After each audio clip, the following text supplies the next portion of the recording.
Welcome to I Said What I Said, a sports podcast giving you opinions not heard anywhere else. I'm your host, Brad Wakai, alongside my co-host, Tyson Gentry. And Tyson, we've made it to the end of the week, baby. We got Super Wildcard Weekend gambling show. So if you haven't listened to our previews, we each broke down the AFC, we broke down the NFC, and I know you're excited because this is the last form of content that we're doing, previewing the stuff, so you don't have to hear it as much anymore. Super Wildcard Weekend. Oh, I thought you were talking to the listeners. So, because they didn't want to hear that as much. Well, the problem is the listeners are going to be hearing it as well, and Buck and everybody's going to be cheeky saying Super Wildcard Weekend. That's the issue. He loves it, dude. Joe Buck loves it. Also, underrated part of playoff time is seeing the crews kind of separate themselves because there's the Charles Davises of the world where you're like, oh yeah, I would prefer anybody else. Yeah, but Iron Eagle is paired with him, dude. And I know that's the thing. He's top 5, top 3 probably. So here's what we're going to do. This is just our gambling show. We're going to go through each game. We have a play. Either myself or Tyson has a play in each game. So we're going to go through that. But we want to start off with Tyson throwing darts at this board. He went through the weekly specials, and we got some bangers here. I'm pumped for this. We're going to be tailing at least one of these ourselves here for sure. So we've been super close over the last couple weeks on the specials. Last year I gave out a lot more. This year kind of got away from it and it bit me in the butt. Right? They're fun, and then they don't hit for a while, and then when they do, you realize this is better than everything else. Each team to score 1+ rushing touchdown in all 6 wildcard weekend games is sitting here on FanDuel at plus 17,000. You're worried about the Steelers, obviously. You might be worried about the Cowboys to get one in, but Tony Pollard's sitting there at minus 160, right? And so if we're just going to extrapolate out into just a rushing touchdown, maybe get into plus money. But to me, at plus 17,000, it's playoff time. Let's run the ball. That's what we do. This is football. And then do you want me to get into my other special here? Yeah, get into that one. This one is silly and truly silly, and I don't know how much I encourage people to tail this one. Each team to score 2+ field goals in the playoffs is plus 10,000. So essentially, you need everybody to lose this week to kick 2 field goals. And then you're feeling real good about yourself as long as everybody else kicks 1 this week. And we know in playoff time, the analytics may say go, but coaches want points. And we're going to take points, and we're just going to live to see another day, essentially, as the game goes on. It's plus 700 for each team to score a field goal this week. If that's plus 700, then we're already halfway to our number. And if we can get there, because next week I promise that 1+ field goal is going to be sitting at 350, 400. So this is the only time I think to get in for crazy money. And if it doesn't happen, it was $5 to win 500. We'll rebound. We'll bounce. Yeah, just combine 7 words there. Well, skip the coffee, and then maybe you can have a million coffees, based on this plus 10,000. No, these are fun. Listen, we're not professional gamblers. We always say that we like to have fun when we play these games. We're just looking for value to something that we can throw on that we like, that we think's going to hit. We're not pros by any means. So when we were doing this stuff, we're not saying throw your mortgage on it. We're literally saying put $5-10 on it. If you can do that, and let's have some fun, sweat it out, and if it hits, we're having a hell of a time. So 2 specials to start you off there. Let's get into Browns at Texans. An interesting preview that we did on this one. I think this will be fun. I picked the Browns to win this game in our preview. I'm going to take them actually as a bet as well. So I'm going to go Browns money line at minus 126 here on FanDuel. If it moves before this episode comes out, we're recording here on Thursday. I would be comfortable with it up to minus 135. I think they're the better team here. The defense scares me a little bit on the road, and CJ Stroud's been playing great, but the history of rookie head coach and rookie quarterback against established coach and established quarterback is not great against the spread or straight up. So I think if you're getting this at minus 126 or minus 135 in that range, I'm comfortable with that. I'm taking Browns money line for my first pick. I have Browns money line as well. To start it off essentially with the real plays, we're on the same page, which is nice to see for everybody that's going against us this week. Congratulations to the Houston Texans. But Cleveland's just, we talked about it, and the same things you said. They're just more physical, and I think that wins playoff football games. All the fun stuff is the fun stuff until it becomes time to win. And I'm trusting Cleveland's offensive line here as the better unit. My second play in this game, because I alluded to it in our preview, and I'm making it official, I'm going to go Jerome Ford over 42.5 rush yards. Now, if we think the Browns are going to win this game, they're going to have the lead at some point, and they're going to want to try to run out this clock, keep it out of the hands of the explosive offense. This is a Houston Texans team that got gashed on the ground by Jonathan Taylor. It's a good Browns offensive line, just like it was a good Colts offensive line. Now, it's not Jonathan Taylor, it's Jerome Ford, but 42.5 feels low for me. I think even if you're splitting carries with Kareem Ford, who's kind of been phased out in favor of Ford, this feels low, really, really low. So I'm going to go over 42.5 here for Jerome Ford for my second play in this one. You got any more in this one, or we moving on? No, I'm just confused why 42.5 is the number with the team they're playing. I don't know. I don't like touching a bunch of player props, like yardage wise in the playoff start, but you find some that, make my eyebrows go up. Yeah, it's interesting. Okay, we moving on to Dolphins Chiefs? Let's do it. Okay. Cold game. I think this, if you're thinking about things, you got to factor that in. They may run the football. We know Kansas City's been much more open to running the ball, but the Dolphins with injuries, they want to throw it. Are they going to be able to keep it on the ground? Anything in particular that you're playing from an angle here? So in the game specials for this game and on FanDuel, Isaiah Pacheco, 25 plus rushing yards in each half is plus 135. I probably should have told you that before we started so you could take the time to type it out. But you said it's going to be, a degree outside. And Pacheco is going to be able to run the football on this Miami Dolphins defense. I don't have a ton of doubt about that. I think they're going to be able to, control that defensive line and kind of hold the edges. At least 25 yards in each half feels safe enough to me at plus money. That's interesting. At plus money too, 25 plus in each half. Like, what do you think? What do you think would make that lose? I think the only thing that could happen would be bombs away or Andy Reid. Like, we can never, ever overestimate how much some of these guys want to get away from running the football. And Andy is at the top of that list. Yeah, that's a good point. That is a good point. I'm going to go, I think it's a Travis Kelce game here. Over 59.5 reception yards.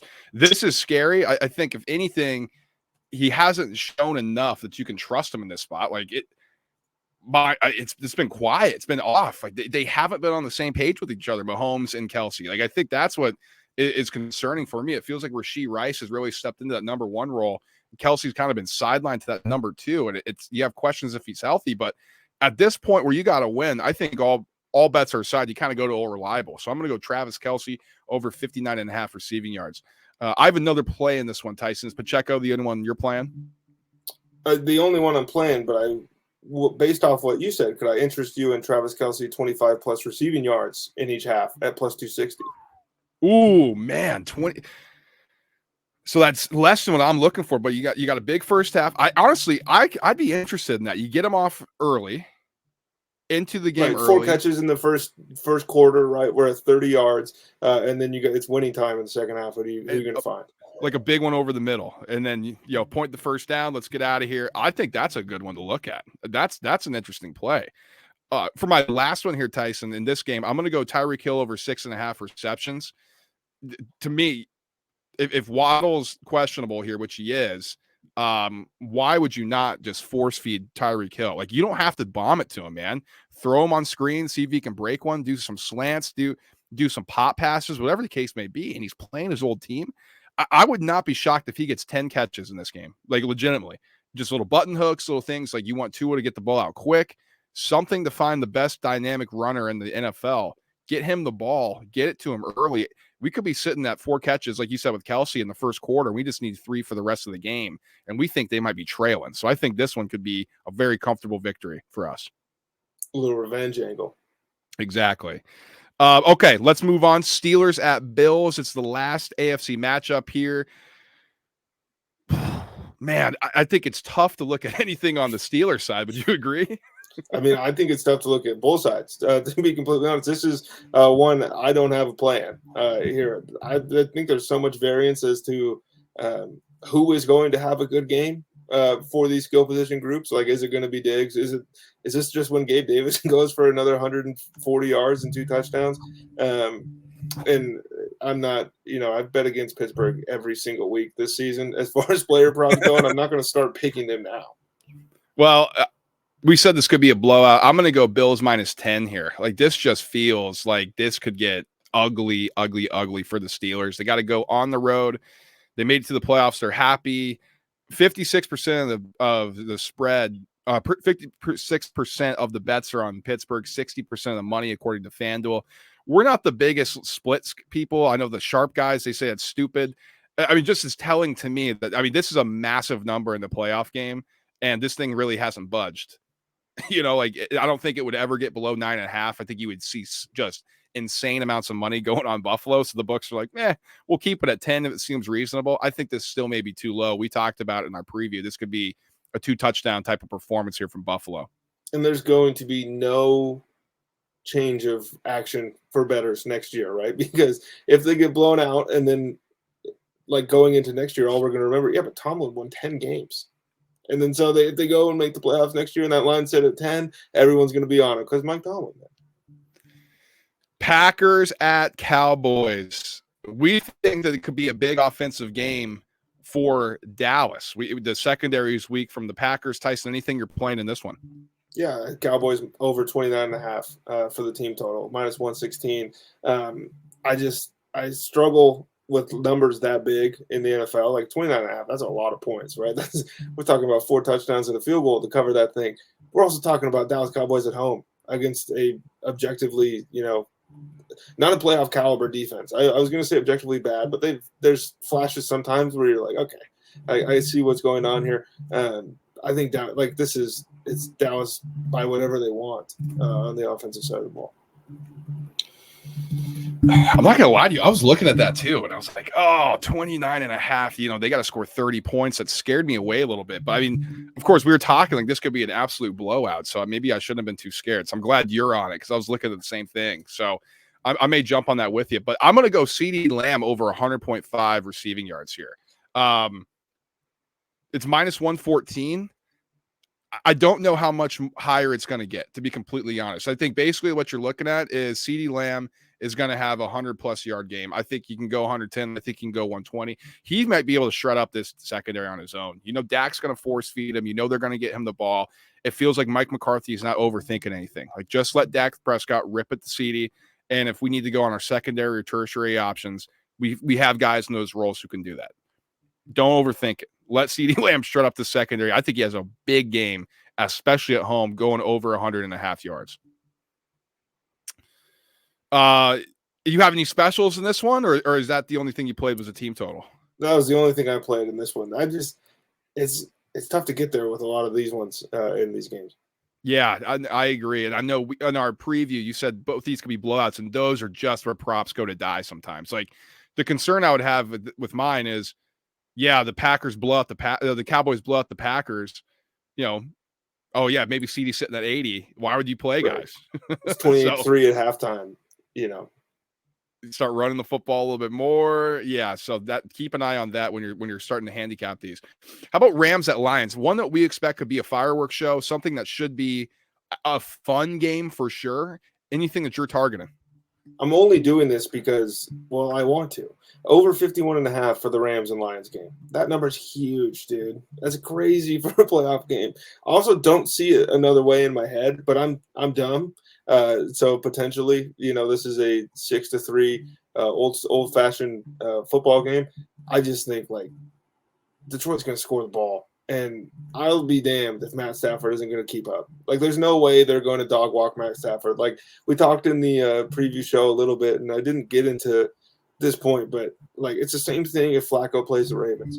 Those guys aren't going in there and blowing those dudes out. Like, I have equity in this building. I've built this place, brother. You're not embarrassing me. I like that angle. That's awesome. So to that tune, then, give me Puka Nacua over 76.5 receiving yards.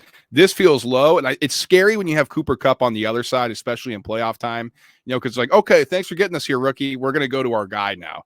But this dude's just been doing it. Like, people thought his production was going to go down when Cooper Kupp came back. It did for a little bit, and then it just continued to explode. Like, this guy's a machine. This guy is always open. This guy catches the ball, and Matt Stafford clearly has a great trust in him. So if this is going to be a shootout, if this is going to be back and forth, I want the guy who's been doing it all season. Give me Puka Nacua over 76.5 receiving yards here. Greatest rookie season of all time to not receive the Rookie of the Year award? Yeah, it's potentially. There's big potential for that. It might be. All right, let's finish this with this here. Eagles at Bucs. Last play here for me for sure. I don't know if you have anything else, but I got one play in this game. I got one play in this game and then one more play on the playoffs as a whole. I didn't include it in the specials because it is kind of team related. But I will start us off with a Chris Godwin touchdown plus 220. I mean, what are we talking about? This is a team that can't cover. This is a slot receiver that's going to feast. Avonte Maddox, we were all so excited for Avonte Maddox to come back. And then he got Dortched. This isn't Greg Dortch, man. And this is a guy that has been fed by Baker Mayfield here to end the season. Right, there was Chris Godwin games we haven't seen since 2017 poke their heads up. I think he's on a good pace and he's going to be open quite a lot. Well, Tyson, if my team's going to go down in the Eagles, I want it to be from my other team, Penn State. Give me Chris Godwin over 56.5 receiving yards. And it's to that point, I think he's going to eat in the slot. Mike Evans probably could as well, but Darius Slay is going to be back. Maybe that slows him down a little bit. I don't know, but there is nobody in the slot that should be scared, or that Chris Godwin should be scared of, I should say.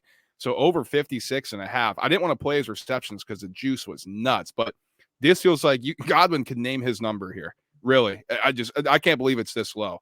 So 56.5 for Godwin. Tyson's got his touchdown. It's going to be a good day for us if the Eagles win, but my Penn State guy goes nuts when we hit these bets. We'll take that. The last one to end us off on Super Wildcard Weekend, I had to get one playoff specific one in here. Brock Purdy, most passing yards in the most playoff passing yards this year, plus 450. The two teams I think are going to be playing the longest are the San Francisco 49ers and the Baltimore Ravens. And if that happens, and I don't think I'm alone in that sentiment, Brock Purdy's going to throw for more yards than Lamar Jackson, right? So then you're hoping to avoid somebody else like a CJ Stroud going nuclear for 3 games, right? The Texans just keep winning, or Joe Flacco somehow upends the Ravens and throws for 330 yards. I think if Purdy, if like 800 and 850 might win this thing, because the only other option to me is if Dak Prescott and the Dallas Cowboys make the Super Bowl. I was going to ask you, or what about Matt Stafford if they were able to pull off the upset against, but they got to play the Niners then. That's what I'm saying. Like you got 3 games versus 2 in that case, and maybe we're counting chickens because this is the same guy that got hurt last year in the NFC title game. So that's part of the reason it's tougher to do these playoff long ones. Yeah, that's true. Okay, Tyson's off with the plus 450. We got our specials in. We got a play in each game. Okay, if there's anything else, because I'm looking at these props. We don't have any Eagles props yet because the Hurts thing. I don't know what's good with that. FanDuel, get your stuff together. Where can they find those plays, Tyson? They'll be in the Chalkboard app. It's downloadable on the App Store, Google Play, wherever you get your apps. The group name is ISWIS, presents the Roundtable Bets. A little homage to our former podcast name, but we're playing everything you can think of. Brad was betting on whatever actor award show was the other night. Golden Globe. Yeah. You were betting on that. That was pretty cool. We had Oppenheimer at plus 220. Got that home. But, yeah, whatever you can think of, we're playing. We just want to see what you're playing, too. We'll let you write in. It's free. Yeah, it is free. The link's in the description here. If you're watching on YouTube, listen to podcast form, check out the description there. And while you're down there, smash that MF and like button. If you're watching on YouTube, just smash it, hammer it, break your laptop. We'll buy you a new one. No, we won't. No. We not yet. If you guys subscribe enough, maybe we could. But stay up to date. We got a ton of stuff coming out. So if you subscribe, you won't miss anything we put out. We got a lot of off-season content coming out, draft stuff, head coaching carousel, college football analysis, things like that. And if you're a basketball fan, we're starting to shift our coverage into that front as well to get you ready for March Madness, to start previewing some NBA stuff. So we got you covered all year long. So don't even worry.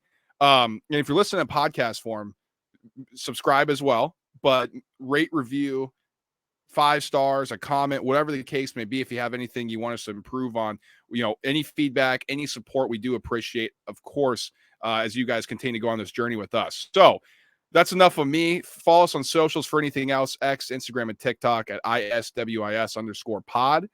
Enjoy Super Wildcard Weekend. We'll be back to break everything down that we just saw in the playoffs. It's going to be a fun ride. We're going to be here on it with you on this journey, and we'll talk to you guys all soon. Peace.